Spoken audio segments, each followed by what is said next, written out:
hamalul mayyit ay yaqra'u ma'ahu suratal Baqarah. Sudah menjadi kebiasaan sahabat Ansor ketika mereka membawa jenazah ke pemakaman, mereka seraya membaca suratul Baqarah. Jadi ketika para sahabat Ansor itu membawa jenazah ke pemakaman, mereka itu membaca membaca suratul Baqarah. Ini menjadi dalil para ulama-ulama ahlu sunnah wal jamaah bahwa membaca Al-Quran ya pahalanya sampai kepada mayit, dan mayit bisa mengambil manfaat dari pahala bacaan Al-Quran. Terus niki dilanjutakan. Qolal muallifu rahimahullah, pengarang kitab ini mengatakan, wa qala Ibnu Qudamah al-Maqdisi al-Hanbali fil Mughni.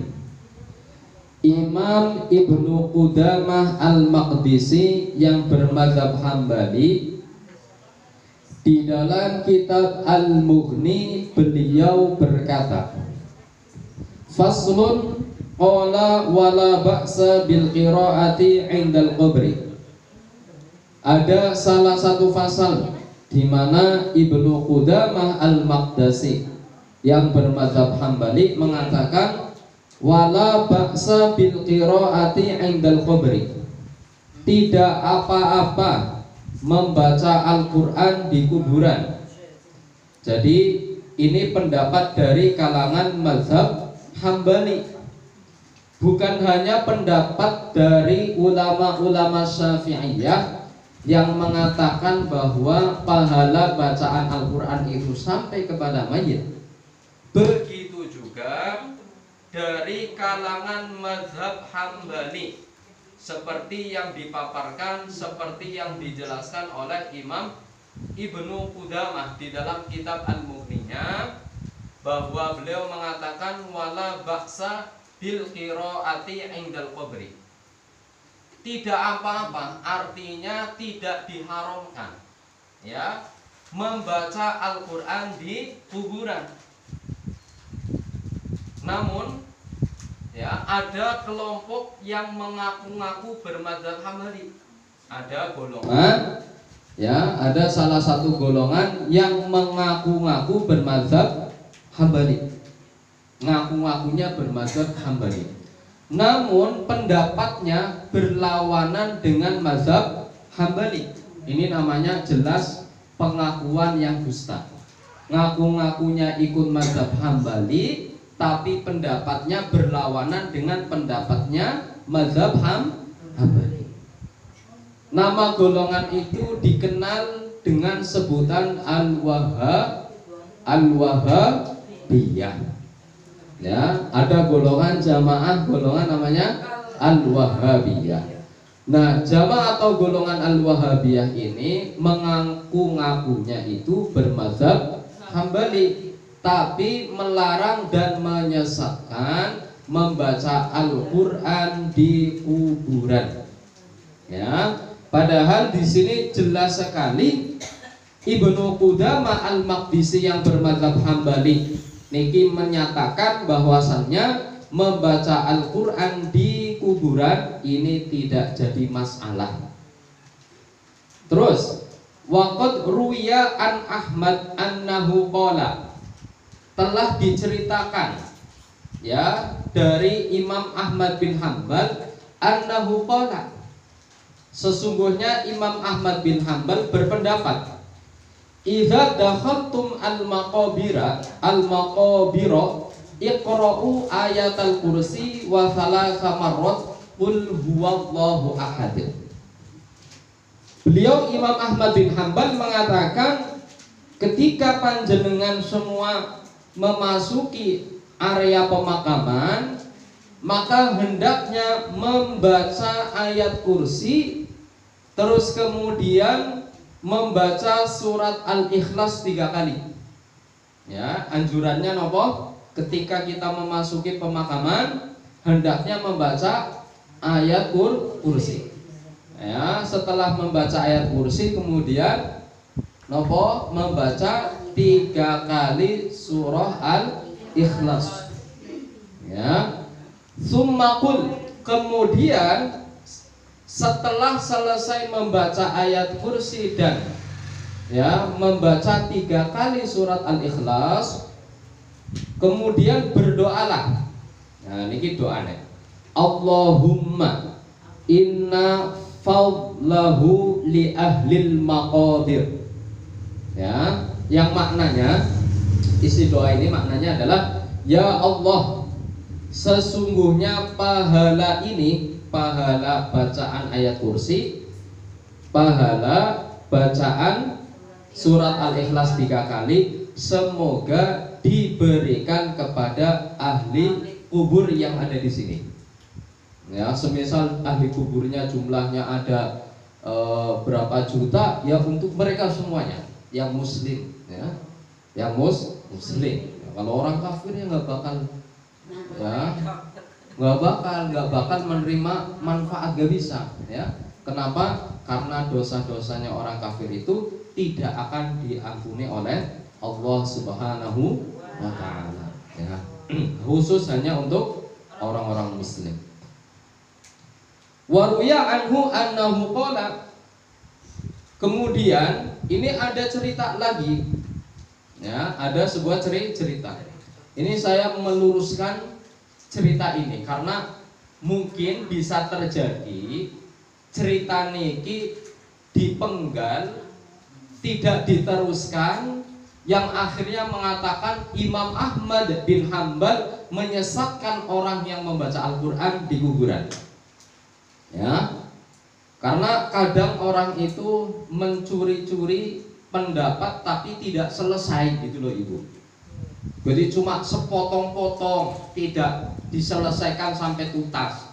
Hanya mengambil sekiranya mendukung pendapatnya dia, tidak tahu itu tujuannya arahnya kemana, seakan-akan menuju pendapatnya dia, maka disampaikan ini pendapatnya Imam Ahmad bin Hambal menyesatkan orang yang membaca Al-Quran. Kalau ada orang yang berpendapat seperti ini, ngajinya masih kurang berarti. Ngajinya masih kurang, ya. Berarti baca kitabnya belum tuntas. Baru selesai ngajinya belum hatam, udah selesai kan repot. Ini buatan durung mateng gitu loh. Ya. Saya luruskan. Niki diterangkan tentang kitab Al-Qaulul Yakin ngaten iki. Waruwiya anhu annahu qala. Diriwayatkan, diceritakan kepada dari Imam Ahmad bin Hambal. Pada mulanya Imam Ahmad bin Hambal berpendapat al-qira'atu indal qabri bid'atun. Pada mulanya, makanya ini saya menggunakan bahasa nopo, pada mulanya.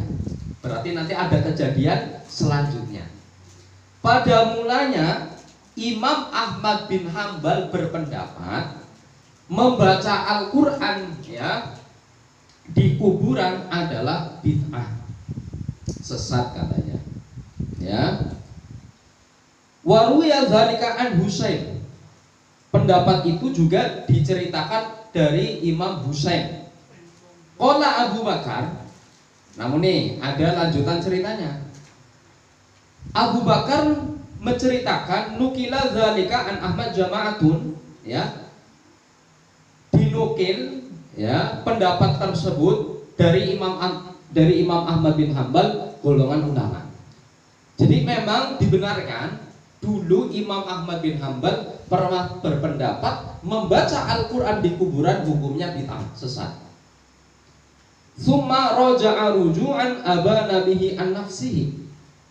Namun kemudian Imam Ahmad bin Hambal ya merujuk atau mencabut pendapatnya yang dulu ya.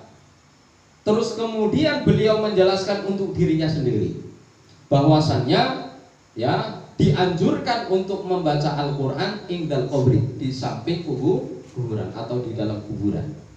Jadi awal mulanya memang beliau melarang, tapi setelah beliau meneliti hadis yang menjelaskan tentang membaca Al-Quran, beliau berpendapat, jadi mencabut pendapatnya, ya, mencabut pendapatnya yang keliru, lalu kemudian menyampaikan pendapat yang benar, yaitu apa? Bahwa membaca Al-Quran di samping kuburan itu bukanlah sebuah bid'ah.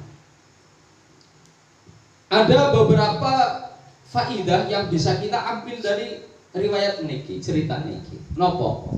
Sekelas Imam Ahmad bin Hanbal yang dikenal sebagai ulama yang alim, cerdas, ya, pengetahuan ilmu agamanya mumpuni, ya, itu mumpuni kayak itu. Ilmu agamanya dapat dipercaya, ahli di bidang fikih, ahli di bidang tauhid dan macam-macam fan ilmu lainnya. Dan beliau adalah salah satu pendiri, ya, mazhab Hambali. Ini Imam Ahmad bin Hanbal.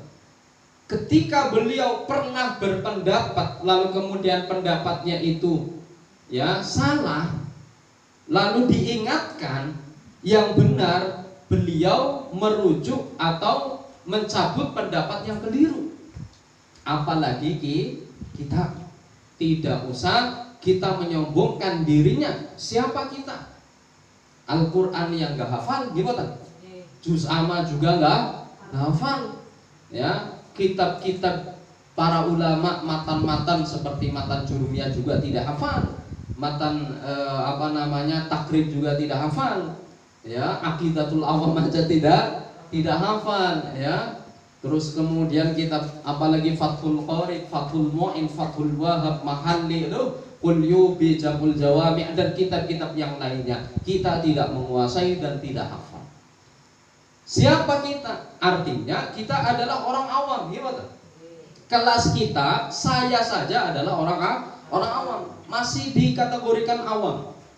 Ya, ketika kita menyampaikan, ya, pendapat, ternyata, ya, pendapatnya itu keliru, lalu kemudian ada orang yang memberitahu pendapat Anda salah, ya, maka ikutilah apa yang dilakukan oleh Imam Ahmad bin Hanbal. Nopo? Kita harus berani di depan orang banyak menyampaikan, dulu saya berpendapat seperti ini dan seperti ini, itu pendapat yang keliru, yang benar adalah ini. Ora semuanya kayak gue. Jarang, ya. Ya, justru kalau dia berani demikian, berarti maknanya dia orang yang berilmu. Bukan kebalik itu. Kadang kan orang-orang sekarang itu, ya, takut dibilang bodoh, takut dibilang orang yang tidak tahu karena sudah dikenal alim, sehingga sampai diingatkan oleh siapapun tidak berani mencabut pendapatnya yang salah.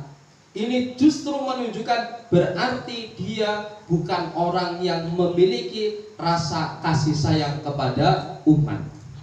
Kenapa? Kalau dia tidak mencabut pendapatnya yang keliru dan sudah diyakini oleh para umat, maka membiarkan umatnya itu pada jalan yang keliru. Gimana? Wah, iya. Nih, ikuti Imam Ahmad bin Hanbal. Niki, tak lanjutakan ceritanya. Farawa jama'atun anna Ahmada naha dhariran ayyaqra'a indal qabri. Sekelompok ulama menceritakan, dahulu kala Imam Ahmad bin Hanbal mencegah dan melarang orang yang buta untuk membaca Al-Quran di makam. Wa qala lahu, Imam Ahmad bin Hanbal mengatakan kepada orang yang buta itu, innal qira'ata indal qabri bid'atun. Sesungguhnya membaca Al-Quran di kuburan adalah bid'ah. Ya. Faqala lahu Muhammad ibnu Qudamah al-Jauhari. Wah, ini karena antara ulama dengan ulama enak banget cara memberi tahu yang benar. Ada seorang ulama bernama Muhammad ibnu Qudamah al-Jauhari. Beliau ini bertanya kepada Imam Ahmad bin Hanbal, "Ya Aba Abdillah, ma taqulu fi Mubashshir al-Halabi?" Wahai Aba Abdillah, ya. Jadi Imam Ahmad bin Hanbal punya putra namanya Abdullah. Ya, kalau nama aslinya Ahmad bin Hanbal. Punya putra namanya Abdullah. Makanya dijuluki dengan sebutan nama kunyahnya, bahasa Arab nama kunyahnya itu disebut dengan Abu Abdillah, bapane Abdullah. Ya. Muhammad ibnu Qudamah al-Jauhari mengatakan, "Wahai Aba Abdillah," atau lebih mudahnya, "Wahai Imam Ahmad bin Hanbal, apa yang kamu katakan kepada Mubashshir al-Halabi? Bagaimana pendapat Anda tentang sosok orang yang bernama Mubashshir al-Halabi?" Qala thiqah, kata Imam Ahmad bin Hanbal, beliau Mubashshir al-Halabi orang yang terpercaya. Nah, jadi Imam Ahmad bin Hanbal ya mengakui bahwa Mubashshir al-Halabi adalah orang yang thiqah, orang yang terpercaya di dalam keilmuannya. Terus nih lanjutannya.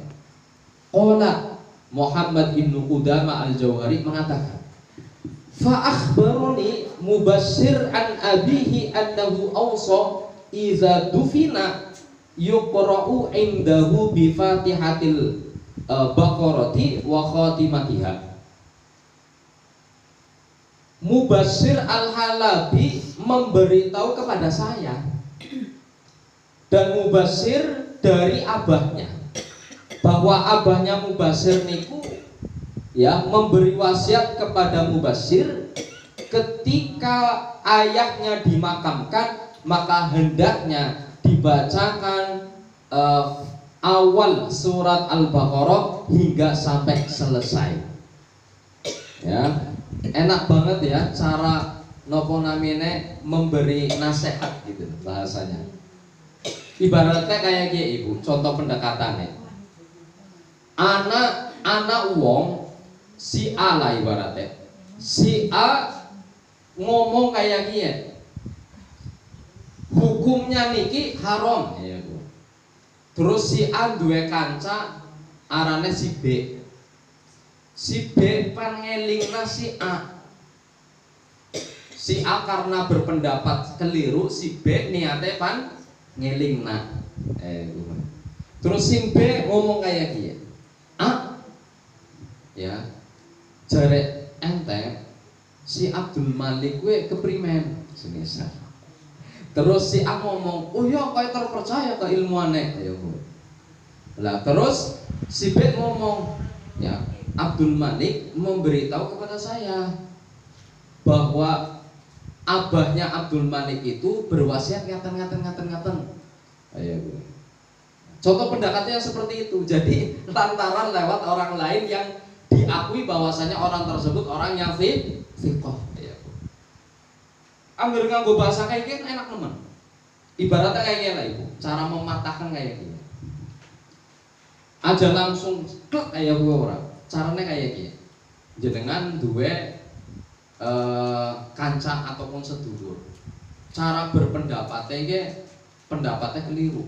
Primen cara nasihatnya, nah memberi nasihat emen balik maning, terus bisa diterima dengan mudah, gitu kan?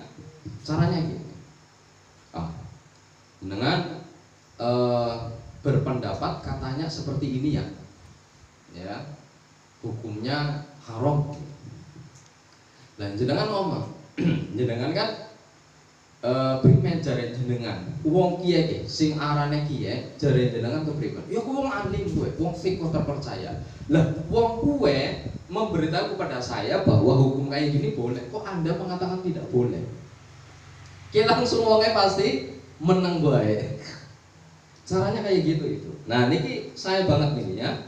Jadi Muhammad ibnu Qudamah al-Jauhari mengatakan ya, Mubashshir memberitahu kepadamu ya, bahwa ayahnya Mubashir, jadi Mubashir menceritakan kepada Muhammad ibnu Qudamah bahwa ayahnya si Mubashir niku berwasiat nopo ketika dimakamkan maka nopo dibacakan awal suratul Baqarah hingga sampai selesai.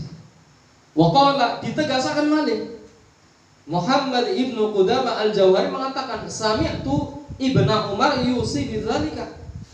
Saya mendengar Ibnu Umar berwasiat semacam itu bahwa kalau meninggal dunia nanti dibacakan awal surah Al-Baqarah hingga sampai selesai. Qala Ahmad bin Hanbal. Lalu kemudian Imam Ahmad bin Hanbal mengatakan, "Farji faqul lirrajuli yaqra."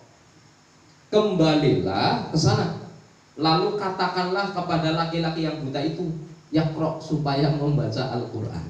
Wah, niki Imam Ahmad bin Hanbal ya, diberitahu tentang hukum yang benar, beliau menerimanya. Nah, faidah yang paling kita tekankan dalam bab ini nopo, bahwa Imam Ahmad bin Hanbal memang dulunya mengatakan dan berpendapat membaca Al-Quran di kuburan hukumnya bid'ah.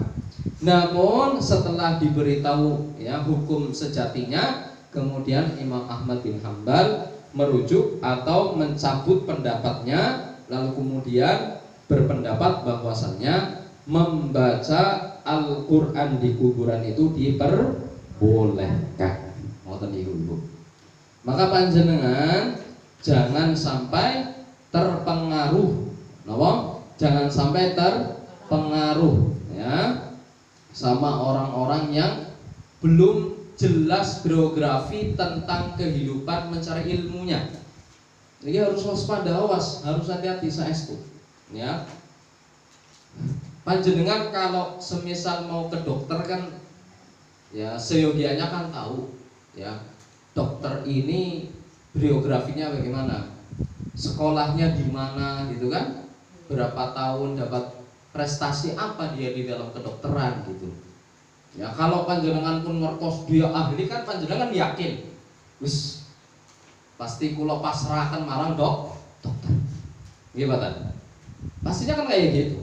Karena tahu biografi dan cerita tentang perjalanan dia mencari ilmu kedokteran. Ya. Jika dalam bab kedokteran kita juga harus waspada ya, karena ada berita kemarin itu ada orang yang bukan ahli kedokteran terus kemudian mengobati. Apa yang terjadi? Tangan si bocah itu malah justru menjadi membusuk. Ya, akhirnya dipotong lah. Gitu kan? Gara-gara bukan ahlinya ternyata. Medeni nama orangnya. Ya medeni. Gue urusan dokter. Ya, apalagi kan gitu, apalagi urusan akhirat. Ilmu agama kan urusannya akhirat, gimana? Kalau salah akibatnya neraka. Ya, kalau salah akibatnya neraka. Nah niki. Maka panjenengan sedoyo niku harus benar-benar waspada. Apakah dapat recommended dari bahasanya keren banget.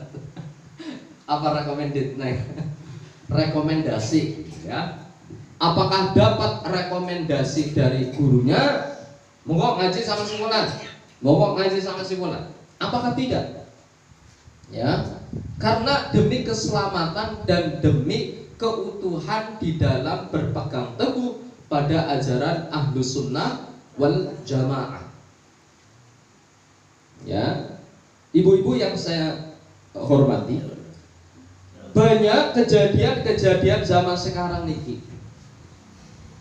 Katanya satu guru, tapi ternyata pendapatnya berbeda-beda. Banyak, ya Pak.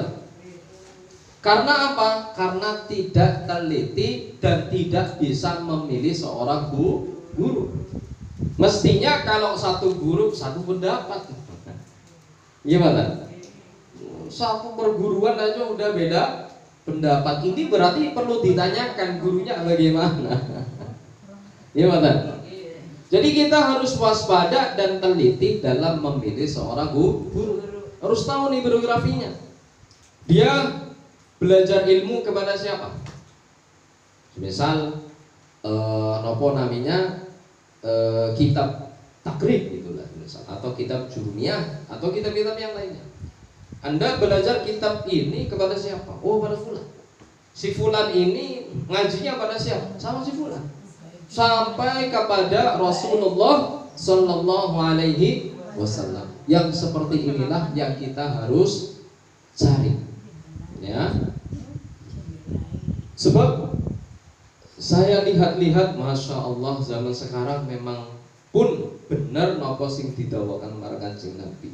Jadi orang alim sudah pada wafat, sudah pada meninggal dunia. Lalu kemudian yang justru viral-viral itu, yang rame-rame justru malah penyampaiannya yang berlawanan dengan syariat. Begitu banyak itu, masya Allah. Dan pangapunten niku kula ya mau menjelaskan apa adanya. Imam Ghazali niku ibu, Imam Ghazali sing angger sawise salat isya ana hadiah Fatihah kangge sinten? Al-Imam Abu Hamidinil Ghazali ya, anggar bar isya kan pada jamaah sholat isya niku kan anak maca Fatihah nganggo sinten niku dihadiahkan kepada Al-Imam Abu Hamidinil Ghazali. Al-Imam Abu Hamidinil Ghazali niku pengarang kitab Al-Ihya Ulumuddin.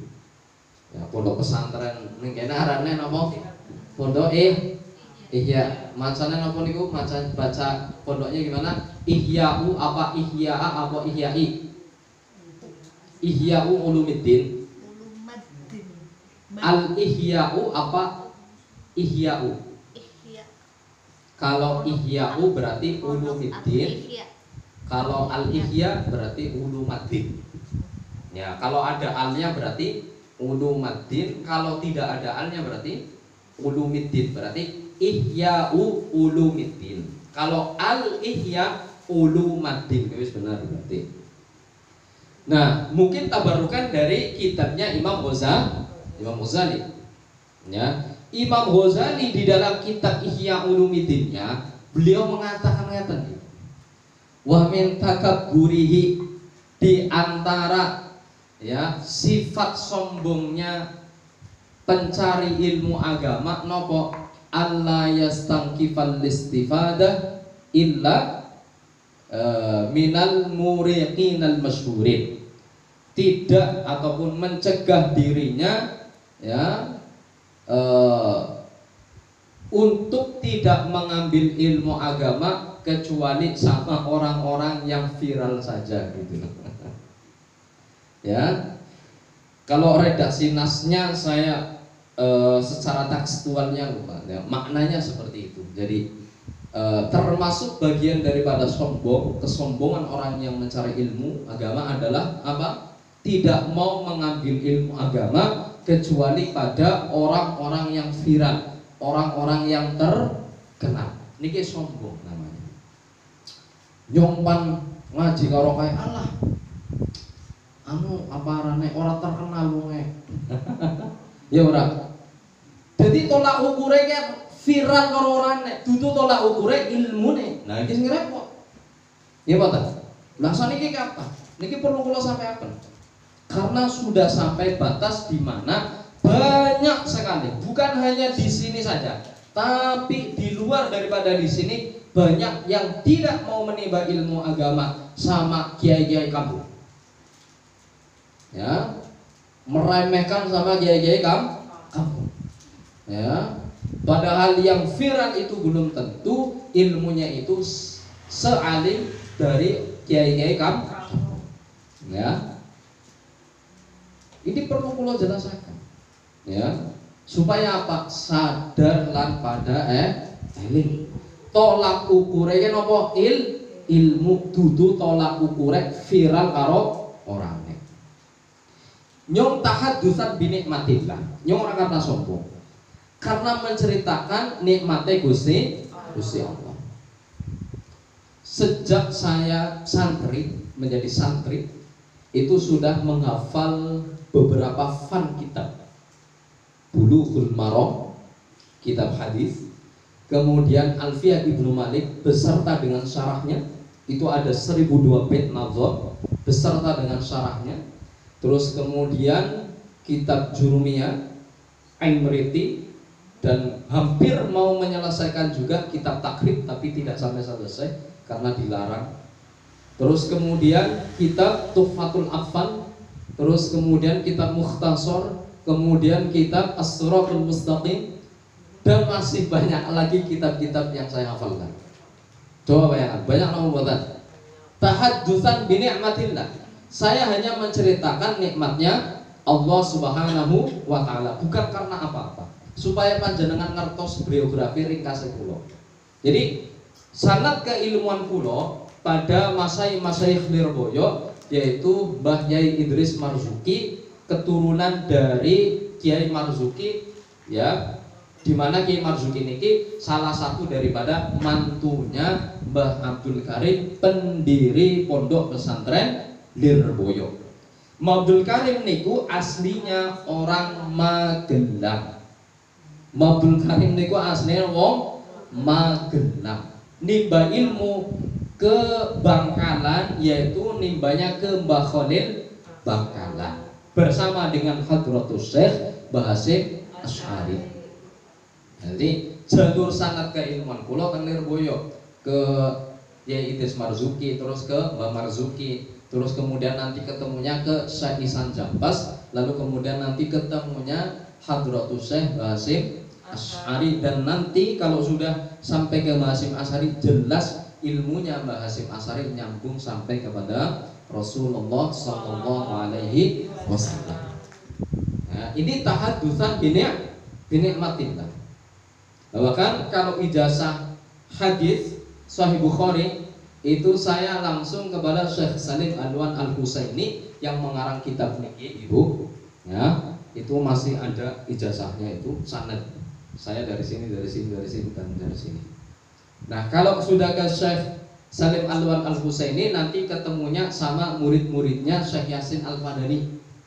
Syekh Yasin Al-Fadani niku dikenal sebagai musnid, sebagai ahli sanad. Sanadnya tinggi di dalam ilmu hadis, di dalam hadis, pangapunten, di dalam hadis. Nah, murid-muridnya Syekh Yasin Al-Fadani yang sekarang masih ada, diantaranya berada di Bekasi, juga ada di Bogor kalau nggak salah itu ya, pondok Al-Itqan namanya Syekh Mahfuz. Wah, saya juga pernah datang ke sana. Itu sanad keilmuan kula di dalam bidang hadis. Makanya ketika ya membaca hadis itu tidak sembarangan, ada tata caranya. Kalau orang-orang sekarang baca hadis sekarang kayak wudel, bacanya aja sudah geliru. Ya, terus lalu bagaimana isinya, gimana? Padahal urusan agama adalah urusannya nanti di akhir pertanggungjawaban. Nah, ini harus saya sampaikan karena memang begitu banyak orang-orang yang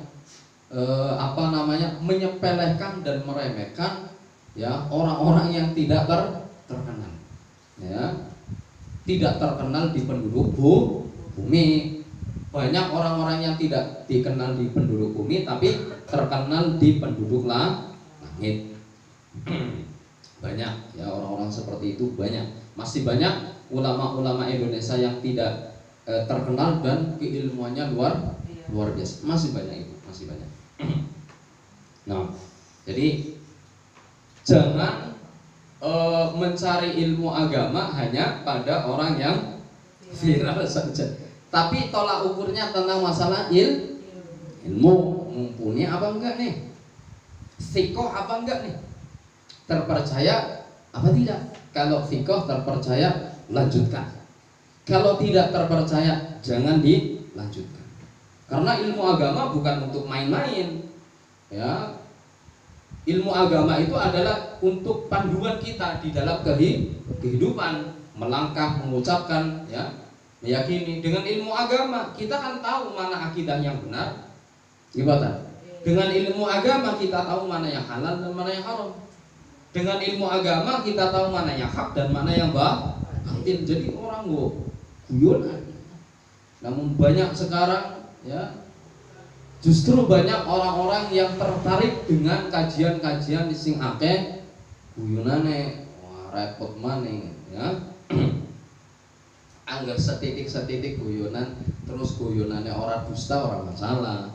Sing repote kadang gawe cerita dusta supaya jamaahe gemuyu, sing repot. Nah, akehe wong gawe cerita dusta supaya jamaah gemuyu, memaksakan. Ya, tidak usah seperti itu. Dia lagi kereng ya kayak nyong. Ya orang kereng lah. Apa anane sing nang kitab tak jelas mana. Buat orang percaya ya iya kita be. Ya, ibu-ibu yang dirahmati oleh Allah Subhanahu wa taala, niki jam menunjukkan pukul berapa? Pukul 9 babak belur ya kok. Pukul 9 kurang ya Bu ya. Ki setitik maning tak lanjutna apa primen? Tak lanjutna ya, tanggung sih. Anggar separuh-separuh kok primen, tanggung. Wa qala al-Khallal, kemudian Imam Khallal mengatakan nyata. Haddatsani Abu Ali Al-Hasan Ibnul Haytham Al-Bazzar, menceritakan kepadaku Abu Ali Al-Hasan Ibnul Haytham Al-Bazzar, Syekhuna As-Siqatul Ma'mun. Ini sudah menjadi tradisi para ulama yang terniki, Ibu. Guru kami adalah orang yang siqoh, orang yang terpercaya, al-ma'mun, tur orang yang amanah di dalam menyampaikan ilmu. Neng kita B ngomongnya A, yang ngomongnya A. Neng kita B ngomongnya B, yang ngomongnya B. Ki arane wong sing amanah di dalam ilmu. Dudu neng kita B A sampai kenane B. Itu kayak aku. Ya, apa ana sing nang kita B disampaikan. Qala ya, Syekhuna berkata, ra'aitu Ahmad ibn Hanbal yusalli khalfa dharirin yaqra'u 'alal qubur.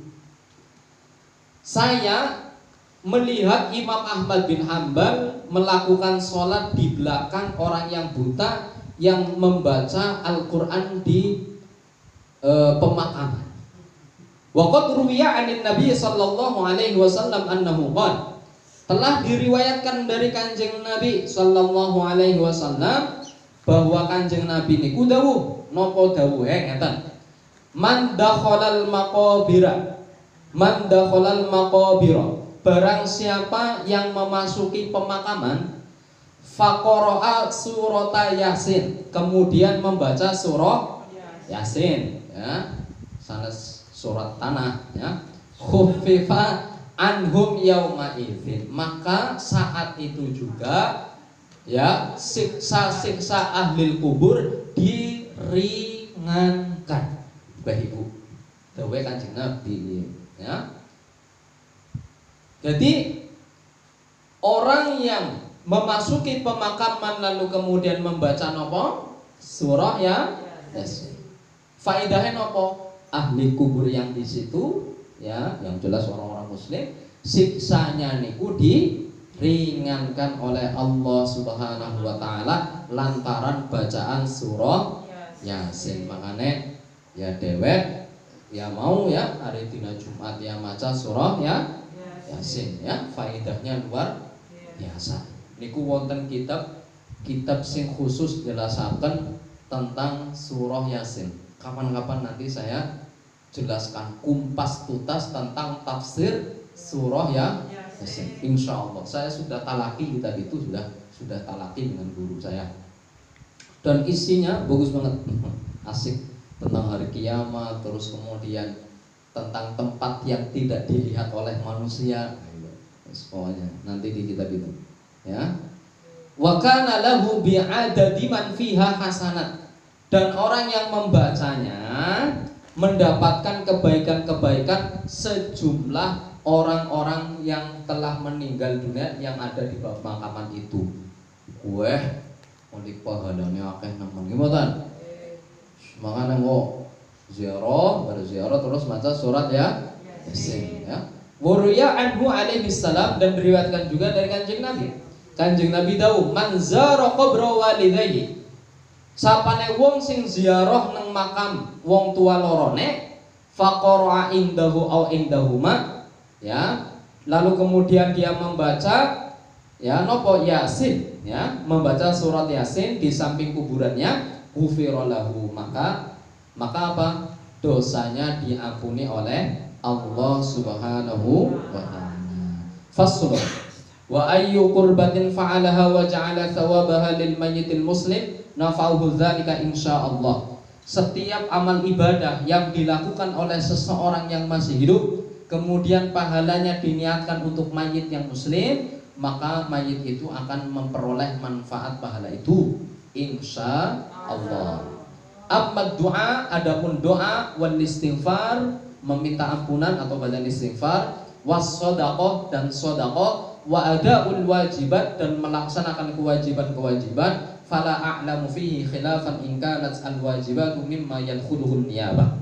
Maka saya, siapa Ibnu Qudamah, tidak pernah mengetahui ada perbedaan pendapat tentang sampainya doa, pahalanya istighfar, sedekah dan kewajiban-kewajiban yang bisa digantikan, ya, tidak ada satupun ulama yang menentangnya. Artinya apa? Sepakat bahwasannya amal ibadah tersebut pahalanya sampai kepada ila aqol, sampai selesai pendapatnya beliau. Walana ma dzakarnahu wa annahu ijma'ul muslimina. Kami ada beberapa dalil yang telah kami sebutkan, wa annahu ijma'ul muslimin. Sesungguhnya peristiwa niku adalah ijma' atau kesepakatan umat muslimin. Fa innahum fi kulli asrin wa misrin yajtami'unahu wa yaqra'una al-Qur'an wa yuhdunahu thawabahu ila mautahum min ghairi nakir. Intaha. Maka sesungguhnya di setiap masa, di setiap tempat mereka berkumpul dan membaca Al-Quran, lalu kemudian pahalanya diberikan kepada si mayit tanpa ada satupun yang mengingkari. Intaha artinya selesai yang dikatakan oleh Imam Ibnu Qudamah Al-Maqdisi Al-Hambali dalam kitab Al-Mughni. Bon, sampai sini kajian kitab Al-Qaulul Yakin pas pukul jam berapa? 9 kurang pas ya.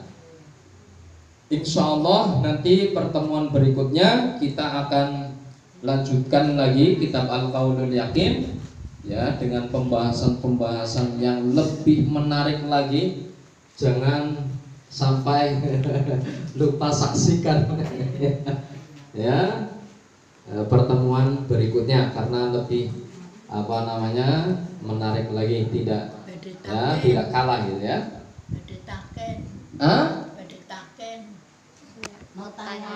Mau ajeng tanglek pripun monggo. Maca Quran teng griya napa sampai kalau membaca Al-Quran di rumah maka diniatkan. Niatnya untuk si mayit. Tapi kalau membaca Al-Quran di kuburan, walaupun tanpa diniatkan, itu sudah sampai ke mayit. Tapi kalau baca Al-Qurannya semisal di rumah, berarti diniatkan ke mayit. Ngoten ibu-ibu. dikhususaken kayak gitu. Nggih, dikhususaken monggo. Kalau yang umum kan biasanya kan jami'al muslimin wal muslimat gitu kan, atau ila arwahi jami'al muslimin wal musliman, niki umum kabeh wong-wong sing muslim ya oleh pahala. Luwi khusus saya berarti ngomongnya panjenengan mengkhususkan namanya gue sapa ya gue dikhususakan ya ila ruhi sinten ya gue ya. Wonten malih? Ya kalau di rumah seperti itu. Lah panjenengan niki ya pangapunten kan ya. Waktunya kalau longgar ya baca Al-Qur'an. Niate anggar guru pernah talaki maca Al-Qur'an ya, karena ulama kan berpendapat ngeten Ibu. Wong sing durung pernah ngaji sampai tuntas misal gitu kan, terus ngaji sing gurung pernah di ngaji kena, terus di ngaji kowe ora di pahala. Lah keprimen carane jenengan niat deres napa? Niate deres ya kowe. Niate deres mempersiapkan ya kowe, mempersiapkan nantinya mau di sodorkan ke gurunya gitu. Wis niate kayak kowe. Maca juz amat, usah sing gede-gede disit maksudnya surat Al-Baqarah sak juz misalnya. Karena yang buat abot gitu kan. Juz sama disit, ditelateni juz sama pelan-pelan. Wong huruf Al-Qur'an ya huruful hijaiyah kowe kan. Ora atuh angger juz amane lancar insyaallah ngoneng liyane juga lancar. Makanya angger nyong mulang Quran gue targetnya dudu hatam disit, tapi targetnya sementing lancar disit. Angger nang bagian kene wis lancar, mau cepet, mau baru bisa cepet ya gue. Lanjut dengan pelan-pelan bae urusan guru guru pengen hatam aja. Sementing lancar lan bener lah gue mau diniatkan pahalanya kepada mayit almarhum atau almarhumah kayak gitu. Pun semoga bisa bermanfaat untuk kita semuanya dan kita bisa mengamalkan ilmu tersebut dan menjadi amal baik kita semuanya. Amin ya rabbal alamin. Kita tutup dengan bacaan tahlil seperti biasanya. Nuhallilu wa nusalli ala nabi. La ilaha illallah. Allahumma salli ala sayyidina Muhammad wa ala alihi wa sahbihi wa sallim. Rabbi ighfirli walil mu'minina wal mu'minat. Walhamdulillahi rabbil alamin. Barakallahu fikum wa ahsana ilaikum. Nas'alullaha as-salamata fid dini wad dunya wal akhirah wa husnal khitam. Wassalamu alaikum warahmatullahi wabarakatuh.